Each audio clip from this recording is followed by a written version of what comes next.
ਅਗਲੀ ਖਬਰ ਦੇ ਵੱਲ ਵਧੀਏ ਸ਼ਰਮਾ ਜੀ, ਤੇ ਆਪਾਂ ਗੱਲ ਕਰੀਏ ਮਾਨ ਸਾਹਿਬ ਦੇ ਐਲਾਨ ਦੀ।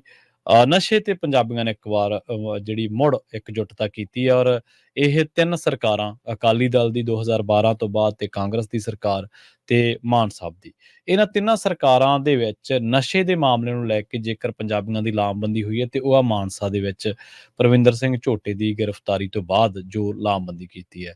ਕਿਸਾਨ ਧਿਰਾਂ ਤੋਂ ਲੈ ਕੇ ਸਮਾਜਿਕ ਧਿਰਾਂ ਵੀ ਉੱਥੇ ਹੋਈਆਂ ਨੇ। ਉੱਥੋਂ ਦੇ ਪ੍ਰਸ਼ਾਸਨ ਨੂੰ ਤਾਂ ਉੱਥੇ ਆਉਣਾ ਹੀ ਪਿਆ ਰੈਲੀ ਵਾਲੀ ਸਟੇਜ ਤੇ, ਪਰ ਨਾਲ ਹੁਣ ਮਾਨ ਸਾਹਿਬ ਨੇ ਵੀ ਐਲਾਨ ਕੀਤਾ ਸ਼ਰਮਾ ਜੀ ਕਿ ਨਸ਼ੇ ਦੇ ਖਿਲਾਫ ਜਿਹੜੀ ਅਸੀਂ 3 ਲੇਅਰ ਸਕੀਮ ਉਹ ਤਿਆਰ ਕਰ ਲਈ ਹੈ, ਤੇ ਜੇਕਰ ਤਿਆਰ ਕਰ ਲਈਏ ਤਾਂ ਸਵਾਲ ਵੱਡਾ ਇਹ ਹੈ ਕਿ ਕੀ ਜਿਹੜੀਆਂ STF ਦੀਆਂ ਰਿਪੋਰਟਾਂ ਖੁੱਲਣਗੀਆਂ, ਤੇ ਜੇਕਰ ਖੁੱਲਣਗੀਆਂ ਤੇ ਰਾਜਜੀਤ ਵਰਗੇ ਕਦੋਂ ਫੜੇ ਜਾਣਗੇ ਜੀ। ਬਿਲਕੁਲ, ਉਹ ਅਜੇ ਤੱਕ ਫਰਾਰ ਨੇ ਜੀ, ਤੇ ਇਹ ਪ੍ਰਸ਼ਾਸਨ ਦੀ ਨਾਕਾਮੀ ਦਾ ਇੱਕ ਚਿਹਰਾ ਹੈ। ਤੇ ਕਹਿੰਦੇ ਜੀ ਬਹੁਤ ਕੁਝ ਲੁਕਿਆ ਉਹਦੇ ਕੋਲ ਅਜੇ, ਹੈ ਨਾ। ਪਰ ਇਹ ਸਭ ਤੇ ਵਰਤਾਰੇ ਦੇ ਬਾਵਜੂਦ ਜੇਕਰ ਮਾਨਸਾ ਚ ਇਕੱਠ ਹੋਇਆ ਤਾਂ ਮਾਨਸਾ ਚ ਪ੍ਰਸ਼ਾਸਨ ਨੂੰ ਜਾ ਕੇ ਸਟੇਜ ਦੇ ਉੱਤੋਂ ਜਾਂ ਲੋਕਾਂ ਦੇ ਵਿੱਚ ਵਾਅਦੇ ਕਰਨ ਦੀ ਬਜਾਏ ਤਾਂ ਗ੍ਰਿਫਤਾਰ ਕਰਨੇ ਚਾਹੀਦੇ ਸੀ ਉਹ ਲੋਕ। ਤਾਂ ਸਰ ਹਾਂਜੀ ਬਿਲਕੁਲ, ਇਹ ਤਾਂ ਇਹ ਕਹਿਣਗੇ ਜੀ ਤੁਸੀਂ ਸਾਡਾ ਕੰਮ ਕਿਉਂ ਕਰ ਰਹੇ ਹੋ, ਕੰਮ ਤਾਂ ਸਾਡਾ। ਸੋ ਮਤਲਬ ਤੁਸੀਂ ਇਹ ਦੇਖੋ ਕਿ ਸਰਕਾਰਾਂ ਕਿਸ ਹੱਦ ਤੱਕ ਆ ਜਾਂਦੀਆਂ ਨੇ, ਜਦੋਂ ਲੱਗਦਾ ਕਿ ਲੋਕ ਇਕੱਠੇ ਹੋ ਗਏ, ਲੋਕ ਤਾਕਤ ਇਕੱਠੀ ਹੋ ਗਈ, ਫਿਰ ਕਹਿੰਦੇ ਅਸੀਂ ਤੁਹਾਡੇ ਨਾਲ ਹਾਂ ਜੀ। ਜੇ ਕੋਈ ਕੱਲਾਕਾਰਾ ਬੰਦਾ ਬਾਤ ਚੱਕਦਾ ਕਹਿੰਦਾ ਅੱਛਾ ਤੂੰ ਕਰੇਗਾ ਹੁਣ, ਮਤਲਬ ਫਿਰ ਇਹਨਾਂ ਨੂੰ ਡਰ ਲੱਗਣਾ ਦਾ ਕਿਤੇ ਲੀਡਰ ਤਾਂ ਨਹੀਂ ਜੰਮ ਰਿਹਾ, ਕੋਈ ਨਵੀਂ ਧਿਰ ਤਾਂ ਨਹੀਂ ਖੜੀ। ਸੋ ਕਿਹੋ ਜਿਹਾ ਵਰਤਾਰਾ। ਚਲੋ ਮੈਂ ਕਹਿੰਦਾ ਇਸੇ ਲੋਕ ਇਕੱਤਰਤਾ ਤੋਂ ਡਰ ਕਰਕੇ ਹੀ, ਆਪਣੀ ਵੋਟਾਂ ਖਿਸਕਣ ਦੇ ਡਰ ਕਰਕੇ ਹੀ ਰਾਜਨੀਤਿਕ ਧਿਰਾਂ ਇਸ ਗੱਲ ਲਈ ਸੁਰਦ ਹੋ ਜਾਣ। ਪੰਜਾਬ 'ਚ ਬਾਦਲਾਂ ਦਾ ਜਾਣਾ ਨਸ਼ਿਆਂ ਦਾ ਵੱਡਾ ਇੱਕ ਕਾਰਨ ਸੀ ਜੀ। ਪੰਜਾਬ 'ਚ ਲੋਕਾਂ ਨੇ ਕੈਪਟਨ ਨੂੰ ਲਿਆਂਦਾ ਨਸ਼ੇ ਖਾਤਮੇ ਦੀ ਉਮੀਦ ਨਾਲ ਲਿਆਂਦਾ। ਪੰਜਾਬ 'ਚ ਲੋਕਾਂ ਨੂੰ ਉਮੀਦ ਸੀ ਕਿ ਭਗਵੰਤ ਮਾਨ ਬਦਲਾਅ ਦੇ ਨਾਂ ਤੇ ਪੰਜਾਬ 'ਚੋਂ ਪਹਿਲਾਂ ਚਿੱਟੇ ਦਾ ਰੰਗ ਬਦਲ ਦੇਗਾ, ਪੰਜਾਬ ਮੁੜ ਕੇ ਦੁੱਧ ਮੱਖਣ ਘਿਓ ਲਈ ਚਿੱਟੇ ਲਈ ਜਾਣਿਆ ਜਾਏਗਾ, ਨਾ ਕਿ ਚਿੱਟੇ ਜ਼ਹਿਰ ਲਈ। ਇਹ ਉਮੀਦ ਸੀ ਜੀ, ਪਰ ਕੁਝ ਨਹੀਂ ਬਦਲਿਆ। ਉਸੇ ਤਰ੍ਹਾਂ ਚਿੱਟੇ ਦੀ ਆਮਦ ਉਸੇ ਤਰ੍ਹਾਂ ਵਿਕਦਾ ਹੈ, ਉਸੇ ਤਰ੍ਹਾਂ ਮਿਲਦਾ ਹੈ। ਤੁਸੀਂ ਘਰ ਦੇ ਵਿੱਚ ਪੀਜ਼ਾ ਮੰਗਾ ਲਿਓ ਤੇ ਚਿੱਟਾ ਮੰਗਾ ਲਿਓ। ਮਤਲਬ ਮੰਨਿਆ ਇਹ ਜਾਂਦਾ ਹੈ ਕਿ ਜੇ ਘਰੇ ਤੁਸੀਂ ਨਾ ਆਨਲਾਈਨ ਐਂਬੂਲੈਂਸ ਤੇ ਪੀਜ਼ਾ ਮੰਗਵਾਇਆ ਹੋਵੇ ਤਾਂ ਕਹਿੰਦੇ ਐਂਬੂਲੈਂਸ ਬਾਅਦ ਚੋਂ ਆਉਂਦੀ ਹੈ, ਪੀਜ਼ਾ ਪਹਿਲਾਂ ਆ ਜਾਂਦਾ। ਪਰ ਹੁਣ ਇਹ ਤੋਂ ਅਗਲੀ ਧਾਰਨਾ ਬਣ ਗਈ ਕਿ ਜੇ ਪੀਜ਼ਾ ਤੇ ਚਿੱਟਾ ਇਕੱਠਾ ਮੰਗਾਇਆ ਹੋਵੇ ਤਾਂ ਪੀਜ਼ਾ ਲੇਟ ਪਹੁੰਚਦਾ, ਚਿੱਟਾ ਪਹਿਲਾਂ ਘਰੇ ਪਹੁੰਚਦਾ ਜੀ। ਸੋ ਇੱਥੋਂ ਤੱਕ ਦੀ ਹਾਲਤ ਹੈ ਕਿ ਬੈਠਕ 'ਚ ਹੋਮ ਡਿਲੀਵਰੀ ਆ ਪੰਜਾਬ 'ਚ ਚਿੱਟੇ ਦੀ, ਤੇ ਸਰਕਾਰਾਂ ਤੇ ਜੇ ਪੁਲਿਸ ਰੋਕ ਨਹੀਂ ਪਾਉਂਦੀ ਤਾਂ ਫਿਰ ਮਿਲੀ ਭੁਗਤ ਹੈ ਜੀ, ਇੱਥੋਂ ਭੱਜ ਨਹੀਂ ਸਕਦੇ। ਸੋ ਹੁਣ ਮੁੱਖ ਮੰਤਰੀ ਭਗਵੰਤ ਮਾਨ ਹੋਰੀ ਕਹਿੰਦੇ ਨਹੀਂ ਜੀ ਅਸੀਂ ਹੁਣ ਚਿੱਟੇ ਦਾ ਸਰੂਪ ਬਦਲਾਂਗੇ, ਕਿਉਂਕਿ ਪੰਜਾਬ ਉੱਠ ਖੜਿਆ ਜੀ।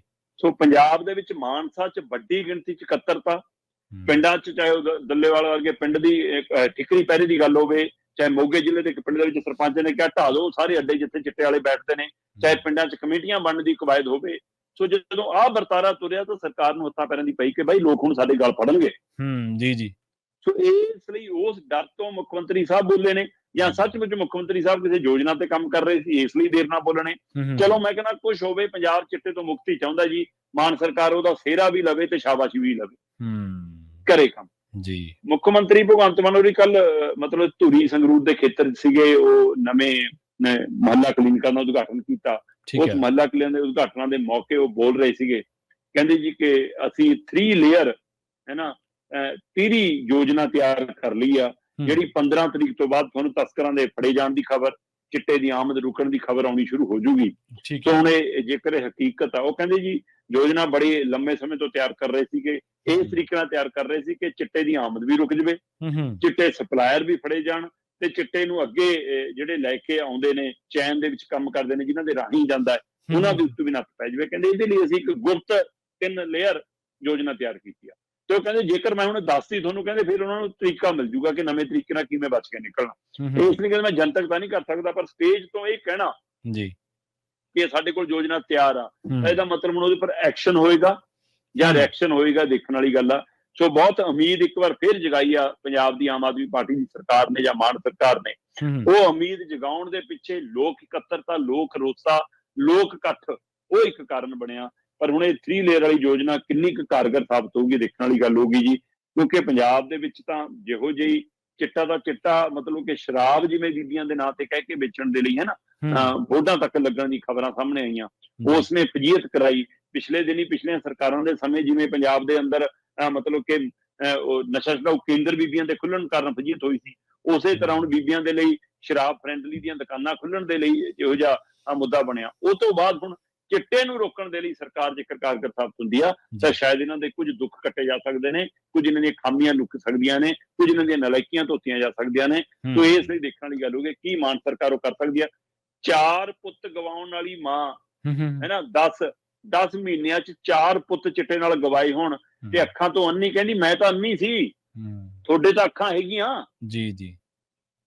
ਸੋ ਇਸ ਲਈ ਕੀ ਸਰਕਾਰ ਦੇ, ਕੀ ਮੰਤਰੀਆਂ ਦੇ, ਕੀ ਸਾਡੇ ਪ੍ਰਸ਼ਾਸਨਿਕ ਅਧਿਕਾਰੀਆਂ ਦੇ, ਕੀ ਪੁਲਿਸ ਦੇ ਅੱਖਾਂ ਨਹੀਂ ਹੈਗੀਆਂ ਜਾਂ ਇਹ ਸਜਾਖੇ ਹੋ ਕੇ ਅੰਨੇ ਨੇ?